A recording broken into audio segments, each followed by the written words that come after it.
Bonsoir à tous, bonsoir Guy, bonsoir panel de professeurs de l'école de la vie et bonsoir spécial à toi le vétéran qui considère encore apprendre à son enfant l'alphabet dans une boîte de Lucky Charms.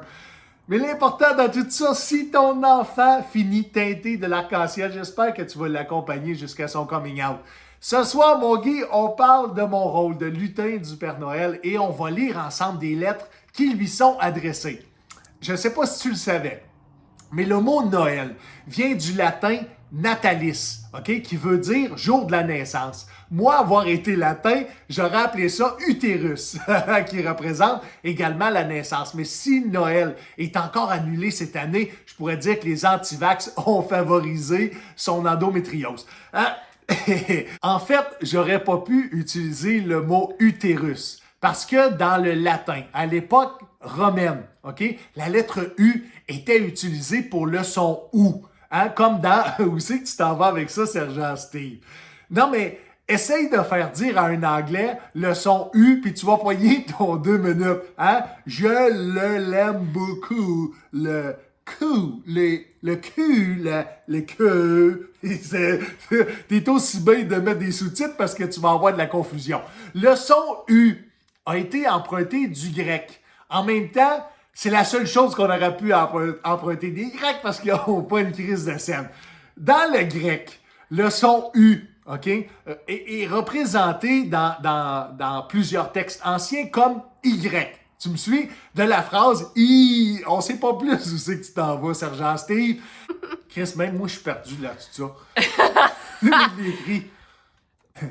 La lettre Y, dans la langue française, aujourd'hui, a plus le son U, mais fait le son I. Le U fait plus le son OU. Alors, on peut-tu dire que l'émancipation de la langue française va pas s'améliorer? Mais en même temps, c'est comprenable qu'au Québec, on fait travailler 2 lettres au lieu d'une pour en arriver au même résultat.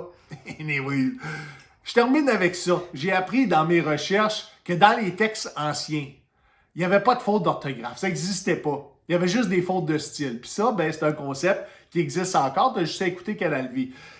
J'ai compris une chose, mon Guy. La communication est super importante. Okay? Le choix des lettres, des sons, des mots sont au cœur de ce qu'on veut partager. Mais si tu confonds toujours le Q du PQ et le Q de la CAQ, il est possible que tu utilises plus souvent le son I. Et Parce que t'oublies de mentionner. Ouais. Courrier du Père Noël. Là, mon Guy, on est rendu au courrier du Père Noël et cette semaine, j'ai le temps seulement pour une lettre. Alors, le chanceux nous vient de Frédéric, 10 ans, de Boucherville, qui dit « Cher Père Noël, je m'excuse d'avance. Je t'écris pour la 2e fois cette année, mais pas pour te dire que j'ai été sage, mais pour t'informer que j'ai été trop généreux. Tout l'été, j'ai aidé à tondre des gazons. Tu vas devoir annuler ma commande pour avoir mon équipement de hockey, même si j'ai vraiment envie de jouer au hockey. Mon père dit que je devrais plus me concentrer sur mes études, que les études sont pour moi plus que jamais très, très, très importantes. Et Frédéric a fait un dessin, et le dessin est le suivant. Alors, Frédéric n'a pas voulu illustrer son accident de tondeuse, mais a réalisé qu'avec un skate, on peut faire des petits miracles. Sur ce, mon Guy, bonne semaine et à la semaine prochaine, je me souviens.